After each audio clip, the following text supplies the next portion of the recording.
Hallo ihr Lieben! Heute machen wir leckeres Brot aus der Pfanne. Außen knusprig und innen weich, passt es zu vielen Gerichten und ist einfach in der Zubereitung. Und dafür brauchen wir 550 Gramm Mehl 405er, 40 Gramm lauwarme Milch, 1 Ei Größe M, 25 Gramm Olivenöl, 230 Milliliter lauwarmes Wasser, 1 Teelöffel Zucker, ein halber Würfel frische Hefe und ein halber Teelöffel Salz. Meine kalte Rührschüssel habe ich mit heißem Wasser ausgewaschen und gebe dann die Hefe, den Zucker und das Wasser hinzu. Nun vermische ich alles ca. 2 Minuten lang und gebe dann das Öl, Milch, Ei und das Salz hinzu. Die Zutaten und weitere Informationen findet ihr unten in der Videobeschreibung. Das Ganze vermische ich auch kurz und gebe dann etwas mehr als die Hälfte vom Mehl hinzu.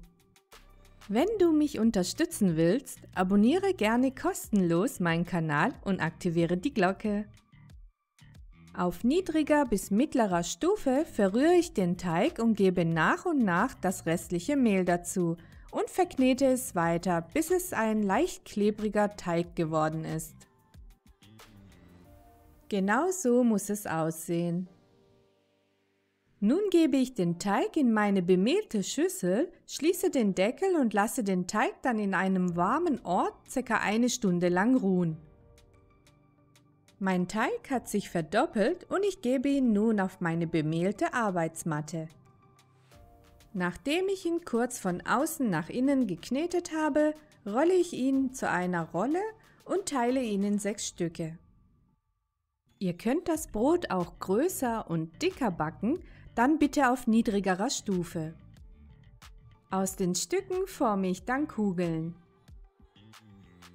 Bei der Verarbeitung des Teiges verwende ich immer genug Mehl, damit nichts kleben bleibt.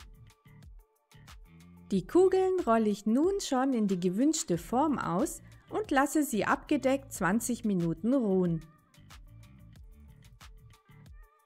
So konnten sie nochmal etwas aufgehen. In meine heiße Pfanne gebe ich den Teigling und ziehe ihn noch etwas zurecht. Auf niedriger bis mittlerer Stufe backe ich nun das Brot ca. 4 bis 5 Minuten lang von jeder Seite an. Damit mein Brot schön weich bleibt, decke ich es danach mit einem sauberen Geschirrtuch ab. Vielen Dank fürs Zuschauen und wenn euch das Video gefallen hat, freue ich mich über einen Daumen nach oben und ein Abonnement. Bis zum nächsten Video.